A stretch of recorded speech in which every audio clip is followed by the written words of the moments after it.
आज हम करेंगे 12th question. A B C व partners in A firm having capital 60,000, 60,000 and 80,000 respectively. Their current account balances were A 10,000, B 5,000 and C 2,000. देखेंगे इसके bracket में क्या राइट किया हुआ है, डेबिट बैलेंस, तो इसको याद रखना है। According to the partnership deed 10% of the profit is to be transfer to general reserve. Profit का 10% आपको जनरल रिजर्व में ट्रांसफ़र करना है। And the partners were entitled to interest on capital at 5% per annum. उनको interest on capital दिया जा रहा है। C being the working partner was also entitled to a salary of 12,000 per annum. The profits were to be divided as follows. अब जो profits मतलब जो आपका आंसर निकलेगा, उन प्रॉफिट्स को हम बांटते हैं ना पार्टनर्स में, उनको इस प्रोपोर्शन में इस तरह से बांटना है। ये 3 पॉइंट्स गिवन है, वो आपको बाद में बताएंगे हम। The firm made a profit of 1,80,000 for year ended 31 March 2017 before charging any of the above item. मतलब जो भी उसने ऊपर वाला आइटम्स दे रखी हैं उनको अभी तक कुछ भी चार्ज नहीं किया है, मीन्स घटाया नहीं गया है। Prepare the P and appropriation account and pass the necessary journal entries for the apportionment of profit. हम P and L account, appropriation account अभी करेंगे और एंट्रीज आप खुद करोगे, ठीक है। अब देखो, हमें सबसे पहले बनाना है P and L appropriation account. सबसे पहले हमें देखना है कि उसको क्या क्या दिया जाना है पार्टनर को। पार्टनर को जस्ट ओनली उसने कहा है कि एक तो उसको देना है इंटरेस्ट ऑन कैपिटल और एक है सी की सैलरी, ठीक है।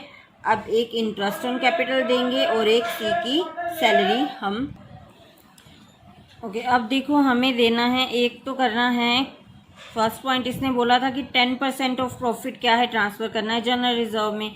तो हमारा प्रॉफिट कितना था, 1,80,000 था। 1,80,000 प्रॉफिट था और उसका 10% हमें क्या है, जनरल रिजर्व में ट्रांसफ़र करना है। तो हमारा प्रॉफिट 1,80,000, उसको 10% हम निकाल लेंगे। 10% ऑफ 180 कितना ट्रांसफ़र हुआ, 18,000 हमारा जनरल रिजर्व में हमने ट्रांसफ़र कर दिया।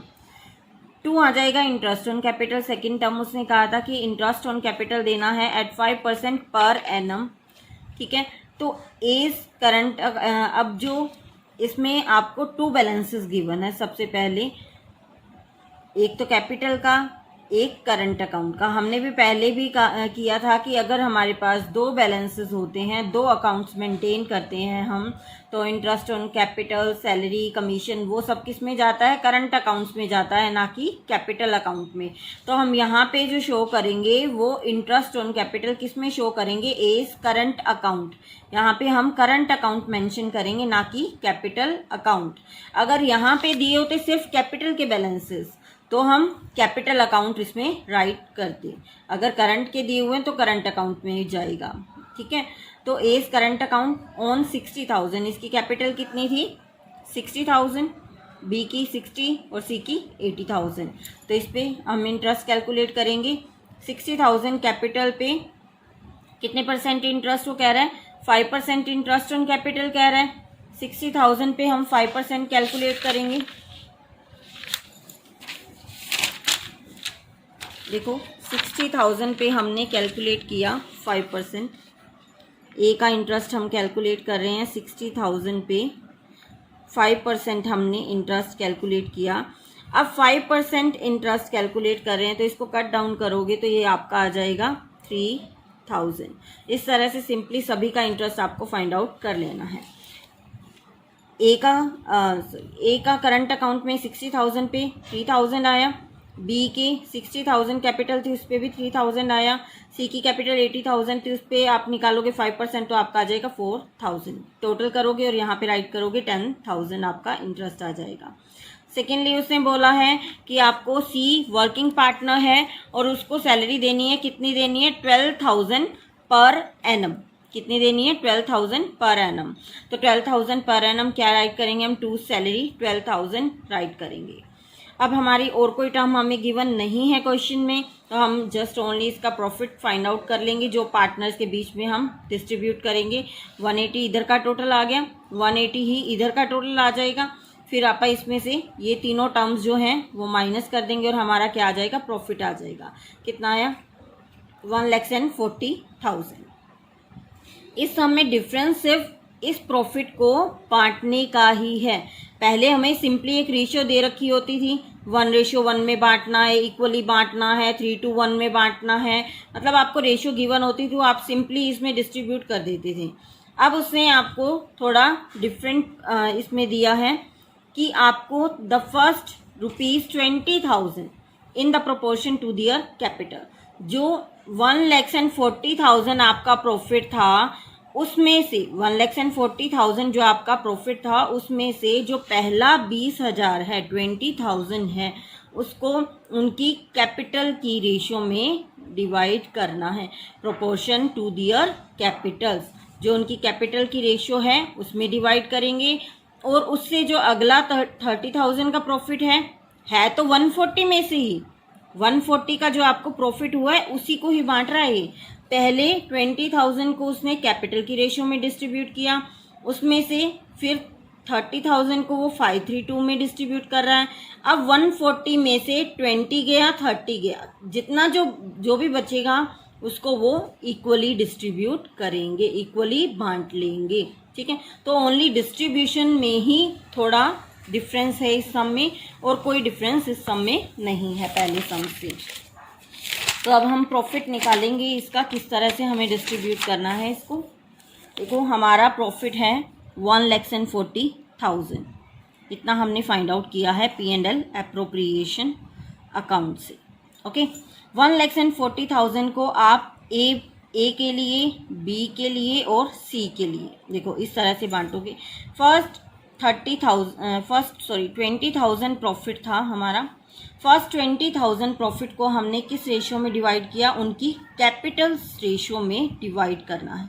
अब कैपिटल रेशियो आप देखोगे कि कितनी है, 60, 80, मतलब इसका रेशियो फाइंड आउट करोगे तो कितना आ जाएगा, 60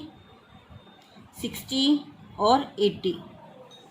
इसको डिवाइड करोगे तो ये आ गया 6, 8, मतलब 3, 3 and 4, ये आपकी रेशियो आ गई कैपिटल की। ठीक है, अब इस रेशियो में आपने 20,000 को बांट लेना है। 20,000 को 3, 3, 4 में जब आप डिवाइड करोगे तो आपके पास आ जाएगा 6, 6 and 8, 6,000 and 8,000। ए के हिस्से में इतना, बी के, सी के लिए इतना। ठीक है, अब जो है आपका नेक्स्ट उसने क्या कहा था, नेक्स्ट 30,000 532 में डिवाइड करोगे। नेक्स्ट 30,000 आपने 5, 3 and 2 में डिवाइड करना है, और नेक्स्ट 30,000 को जब हम 532 में डिवाइड करेंगे तो आपका आ जाएगा 15,000, 9,000 and 6,000। ओके, फिर उसके बाद उसने कहा है कि 140 में से जितना बच गया, 140 में से 20 और 30, 50 दे चुके हम। 50 देने के बाद आपका कितना बचेगा, 90,000 का आपका प्रॉफिट बच जाएगा। ठीक है, अब 90,000 को वो कैसे बांट रहा है, इक्वली डिस्ट्रीब्यूट कर रहा है, मीन्स 1:1 में। ठीक है, किस रेशियो में डिवाइड कर रहा है, 1:1 में, 3 इक्वल पार्ट्स में, मीन्स तो इसको 3 इक्वल्स पार्ट में हम लिख देते हैं, 30,000 एंड 30,000। अब ए का, बी का, सी का, ए का टोटल क्या होगा, ये होगा, बी का ये होगा और सी का ये होगा। ठीक है, अब ए का टोटल कर लेंगे, बी का और सी का। ए का टोटल हुआ हमारे पास 51,000। ठीक है, और इसी तरह से बी का हुआ 45,000, सी का हुआ 44,000। अब ये प्रॉफिट डिस्ट्रीब्यूशन हुआ है। अब इसी प्रॉफिट डिस्ट्रीब्यूशन को हम इसमें राइट कर देंगे। देखो हमारा प्रॉफिट डिस्ट्रीब्यूशन यहाँ पे आया था, हमारा कितना आया था, 51, 45 एंड 44। यही हम यहाँ पे राइट करेंगे, 51,000, 45,000 एंड 44,000। अगेन यहाँ पे कैपिटल नहीं आएगा, क्या आएगा यहाँ पे, करंट अकाउंट आएगा, क्योंकि प्रॉफिट भी हमें कहाँ ट्रांसफ़र करना है, करंट अकाउंट में हमें ट्रांसफ़र करना है। ओके, अब जर्नल एंट्रीज जो हैं वो आप खुद करोगे। जर्नल एंट्रीज में कोई इतनी वो नहीं है, ओनली किस चीज़ की करनी है, इसने ओनली प्रॉफिट डिस्ट्रीब्यूशन की कहा है। देखोगे ना, prepare P&L appropriation account and pass necessary journal entries for the apportionment of profit. मतलब जो आपने प्रॉफिट डिस्ट्रीब्यूट किया है, पार्टनर्स को दिया है, सिर्फ वही एंट्री आपको करनी है। यहाँ से सिंपली आप फाइंड आउट कर सकते हो P&L अप्रोप्रिएशन अकाउंट डेबिट 2 आ गया यहाँ पर 2, प्रॉफिट 2 क्या आएगा। अब A is current account, B is current account and C is current account. आप देखोगे यहाँ पे एंट्रीज ने करके भी दिखा रखी है। P&L appropriation account debit to A's, to B's, to C's current account 140, 51, 45 and 44,000. So this question is complete.